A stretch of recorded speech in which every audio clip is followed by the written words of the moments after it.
साहब SP साहब खे बि असां अर्ज़ था कयूं असांजे असांजी के मदद न कई है निकता हेलो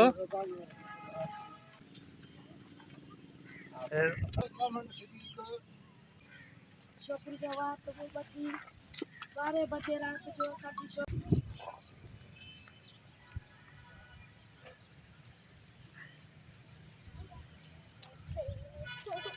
मसइलो थियो आहे सॼण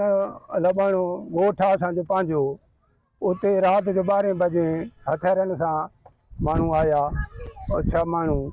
उहा अॼु छोकिरी अगवा कयूं मेरा साईं नालो अथसि उहा वरी निकितासीं सॼो ॻोठ इहा करे उहा छॾाईसीं वरी असां निकितासीं साहिब जे बंगले ते साईं हे माण्हू असां सुञाता आहिनि साहिबु घुरायो हिननि आमदना कई अमीर साहिबु साईं आमदना कई चई ठीकु आहे तव्हां मञो था इहो कमु तव्हां कयो आहे उन्हनि चयोसीं बिल्कुलु असां कयो आहे असां उतां मोटियासीं रस्ते ते ॻड़ी इन होटल ते मोबाइल बि बीठी पुलिस जी ख़ुदा करणु असांजी का मालिकी थिए मनताज़ भुट्टो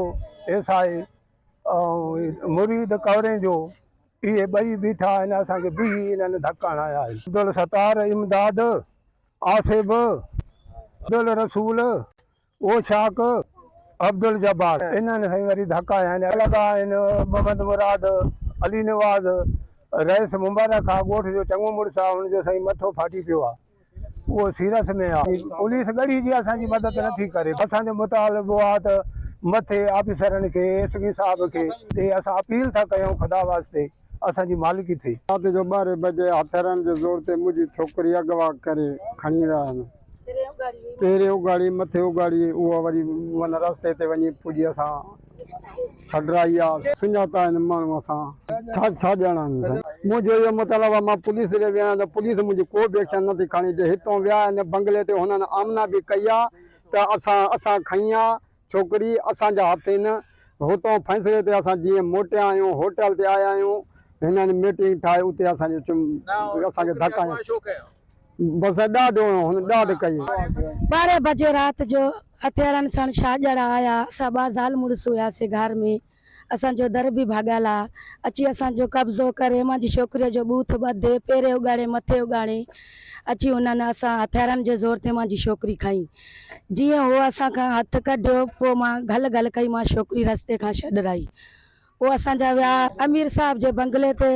वो मञी आया त असां वाक़ई बिॾो जॾवारी आहियूं छोकिरी असां अगवा कई पोइ वरी हे मोटी आया हिननि सिल्ट मिल्ट ठाहे असांजे वॾनि खे धक हयईं असांजा मर्द अस्पताल में आहिनि हा पोइ उहो त असांजे मर्दनि जेको रहिस आहे वीचारो उहो असांजो सफ़ा फाटी आहे अस्पताल में आहे ॿियनि कुराड़े मां जे सहुरे खे बि धक आहिनि ॿिए कुराड़े खे बि धक आहिनि असांजा फटी असांजी मदद कई मुंहिंजी मदद कोई नथो करे केरु कंहिंजो गलो बि न लताड़ींदो आहे हिननि मां असां ॾाढी कई